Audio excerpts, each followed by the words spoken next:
जय श्री कृष्णा, जय श्री राम। आज श्रीमद् भागवत गीता के अध्याय 7वां के श्लोक है ना 27वां में श्री कृष्ण कहते हैं कि हे भरतवर्ष अर्जुन, इच्छा द्वेष से उत्पन्न सुख दुख आदि द्वंद्वों के कारण सब जीव संसार में मोह को प्राप्त हो रहे हैं।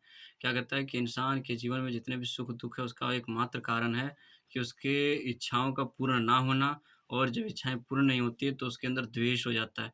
लोगों को सफलता होते देख देख कर उसके अंदर ईर्ष्या आ जाती है, द्वेष आ जाते हैं, जिस कारण से उसे दुःख और सुख भोगना पड़ता है और वह अधःपतन की ओर चला जाता है। वो अपने आप को क्या करता है, अपने आप को क्या कर लेता है कि पतन कर लेता है इस संसार में। कहने का मतलब है कि जीव का सच्चा स्वरूप यह है कि भगवान का नित्य दास है।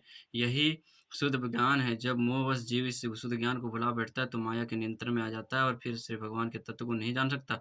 माया के व्यक्ति इच्छा द्वेष आदि द्वंद्वों के रूप में इच्छा द्वेष के कारण यह ज्ञानी मनुष्य परमेश्वर से एक हो जाना चाहता है और भगवान कृष्ण से द्वेष कर बैठता है। इस इन इच्छा द्वेष आदि विकारों से मोहित ना होने वाले शुद्धभक्त जानते हैं कि भगवान श्री कृष्ण अपनी अंतरंगा शक्ति के द्वारा अवतरित होते हैं, पर द्वंद्वों एवं विद्या से मोहित मूढ़ समझते हैं कि सिर्फ भगवान प्राकृतिक शक्तियों के कार्य हैं।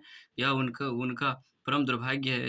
ऐसे मोहे जीव मानो मान अपमान सुख दुख स्त्री पुरुष शुभ अशुभ हर्ष विषाद आदि द्वंद्वों में स्थित रहते हैं। वे सोचा करते हैं कि यह मेरी स्त्री है, यह मेरा घर है, मैं इस घर और स्त्री का स्वामी हूँ। ये सब मोहकारी द्वंद्व हैं।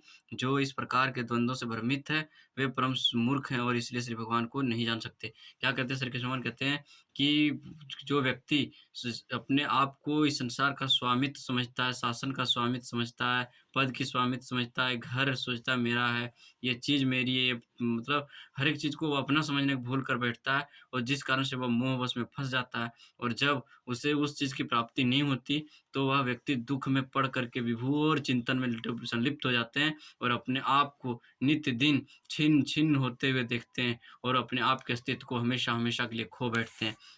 परंतु जिन्होंने पुण्य कर्मों का आचरण किया है और जिनके संपूर्ण पाप नष्ट हो गए